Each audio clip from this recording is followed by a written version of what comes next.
I was talking to Teresa the other day as I was preparing this lesson. I told her I was somewhat intimidated after trying to follow Michael Worker and Andrew Ray. I tell you what, those young men preached as good as any preacher I've ever heard, and I definitely can't live up to their standard, but I'll do my best tonight. And I really appreciate their enthusiasm. And like in Andrew's lessons last week, it was talking about keeping the Spirit, being filled with the Spirit. And I think you could feel that coming through him as he presented that lesson, and Michael also. The lesson I prepared tonight is a lot of us that are a little older remember in 1988, Michael Jackson was at the height of his career, and he recorded a song called Man in the Mirror. And it was a song about reflecting about the type of person we were. The words went something like this: I'm going to make a change in my life. For once in my life, it's going to feel real good. Going to make a difference, going to make it right. As I turn up the collar on my favorite winter coat, the wind is blowing my mind. I see the kids in the streets with not enough to eat. Who am I to be blind, pretending not to see their needs? I'm starting with the man in the mirror. I'm asking him to change his ways. And no message could be any clearer. If you want to make the world a better place, take a look at yourself and then make a change. I've been a victim of selfish kind of love. It's time that I realize that there are some with no home, not a nickel to loan. Could it really be me pretending they're not alone? Jesus taught us about giving to those in need. In Matthew 10:42 we read, and if you give even a cup of cold water to the least of my followers, you will surely be rewarded.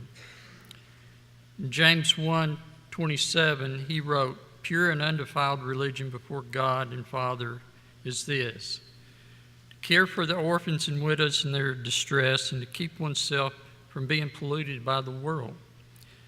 Then he gives us kind of the flip side of that in his chapter in 2, verse 16.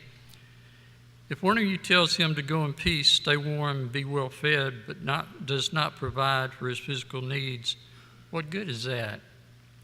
It's kind of like us hearing about somebody that's in need or somebody that's having health problems, and we always say, we'll keep you in our prayers. You know, we need to really be sure that we do that and not just, be a casual saying, and I know I've been guilty of that. I've told someone I'd pray for them, and I go home and I forget about it, but I've tried now to do it as soon as I make that statement, even if it's a short, silent prayer. But as James says, what good does it do if you tell someone to go be warm and be fed, but you don't try to help them? Matthew 25:31-46 says, when the Son of Man comes in his glory and all the holy angels with him, then he will sit on the throne of his glory.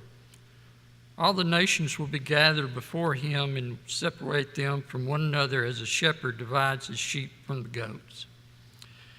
And he will set the sheep on the right and the goats on the left. The king will say to those on the right hand, come, you blessed of my Father, and inherit the kingdom of God, prepared for you from the foundations of the world. For I was hungry, and you gave me food. I was thirsty, and you gave me drink. I was a stranger, and you took me in.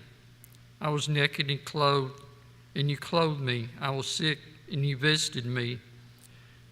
I was in prison, and you came to me. Then the righteous will answer him, saying, Lord, when did we see you hungry and feed you, or thirsty and give you a drink? Or when did we see you a stranger and take you in, or naked and clothe you? Or when did we see you sick or in prison and come to you? And the king will answer and say to them, assuredly I say to you, inasmuch as you did it to the least of my brethren, you did it to me. Then he will say to those on his left hand, depart from me, you cursed, into everlasting fire prepared for the devil and his angels. For I was hungry, and you gave me no food. I was thirsty, you gave me no drink.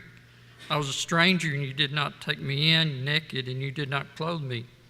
Sick and in prison, you did not visit me. Then they will also answer him, saying, Lord, when did we see you hungry or thirsty, or a stranger or naked or sick or in prison, and did not minister to you? Then he will answer them, saying, Assuredly I say unto you, inasmuch as you did not do it to the least of these, you did not do it unto me. And these will go away into everlasting punishment, but the righteous into everlasting life. I always have loved the example of Jesus teaching on the night before his crucifixion, teaching his disciples the ideal of serving instead of being served, giving instead of being given. It says in John 13:4-5, so he got up from the meal and wrapped a towel around his waist. He poured water into a basin and began to wash his disciples' feet, drying them with the towel that was wrapped around him. Jesus in his teachings taught us how to help others in ways that is pleasing to him. That being considering our attitudes, our motives, and our intentions in how we help others. In Matthew 6:2 states, Then when you give to the needy, sound no trumpet before you as the hypocrites do in the synagogues and the streets, that they may be praised by others. Truly I say to you, they have received their reward here on earth. We need to hopefully be giving or helping others out of love for them and for God for his helping us. Also, Jesus stated in Matthew 6:3-4, But when you give to the needy, do not let the left hand know what the right hand is doing, so that your giving may be in secret, and your Father who sees you in secret will reward you. For with Jesus, it's all about the matter of the heart and about your true intent. Jesus also taught us in Matthew 6:19-21, Do not store up for yourselves treasure on earth where moth and vermin destroy and where thieves break in and steal. But store up for yourselves treasure in heaven where moths and vermin do not destroy and where thieves do not break in and steal. For where your treasure is, there will your heart be also.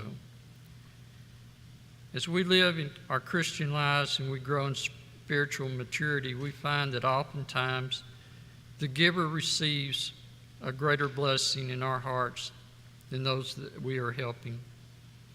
Sometimes God opens doors of opportunity for us to help others, knowing that our help know that they are loved, and those doing this giving, God gives joy in our hearts, knowing it is God working through us to help others, which may even open their hearts to receive the gospel. So in closing, as we look at that man in the mirror, do we need to make changes in our lives? Or do we need to accept Jesus' invitation to become a Christian if we have not already done so? If we can be of any help, please come forward as we stand and sing.